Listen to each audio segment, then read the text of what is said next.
I want to become a music therapist because I will be able to help people heal through the power of music and thus fulfilling my two great desires and interests that I have. These are the reasons why I would love to become a music therapist, and I can't wait to find out if I'm accepted to the program. Thank you very much.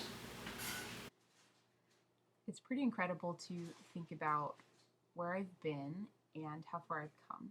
That little clip was from the pre-audition video that I sent in so that I could audition for Utah State's music therapy program.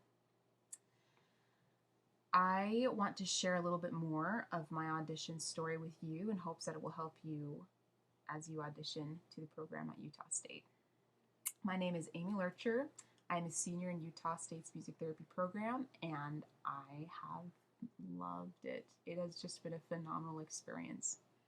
So, to jump to the audition story, the day of my in-person audition, I was just so nervous. I hadn't had a lot of audition experience in the past.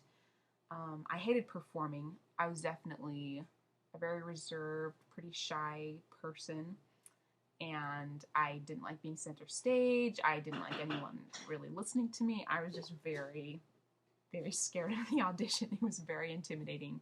I also was not super confident in my singing abilities, and that whole thing, having to sing in front of the faculty members was just very intimidating. So I was so nervous. I remember to the going to the Fine Arts Center about 2 hours before my slot that day because I just needed time to warm up and shake the nerves out and just orient myself. And so I got there and I began to warm up, and finally my time slot came, and I remember just shaking in my boots as I walked into the classroom where the auditions were being held. I walked in and Dr. Hearns was sitting there, as well as Professor Winger, who used to be a faculty member here. And they immediately helped me feel at ease. They were very warm and polite, and they were also very professional. And so they just, sat me down at the piano bench and started to walk me through what I need to do. And they directed me what songs to play. And I couldn't play through all of my songs. They had to stop me, of course, because of time constraints, but they directed me in just what to do. And my voice didn't crack, which was a huge plus, a great thing. I somehow made it through. And then afterwards, this really surprised me, but they asked me more about me, and they talked to me a little bit, and they made me feel like they wanted to get to know me and not just my performing ability or my music. And that was the audition. Oh, I forgot to mention that they also had me sight read a lead sheet in addition to performing my prepared pieces. They had me sight read a simple lead sheet. And so that was my audition, and I walked out, and I wasn't quite sure how it went, based on their reactions to me. I couldn't quite tell if I'd done well or done poorly.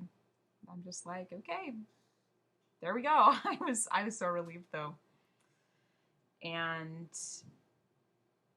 that was the audition day. Looking back, if I were to give some advice to people who are going to audition, it would be to become really comfortable in who you are and become really comfortable in just your own unique style as a musician. Get to know yourself and get to know your musical style, because what they will love to see is authenticity and just a strong sense that you are confident in who you are and your own unique abilities. They're not looking for some amazing technical performer, although that is a plus if you can play to a high technical level. No, they're looking for authenticity, and they're looking for the ability to connect with your listeners, with the people in the room. How well do you connect to others using your music? And so I guess the advice that I would give would be to practice a lot, become comfortable in who you are and your abilities, and you will just shine. You will do great.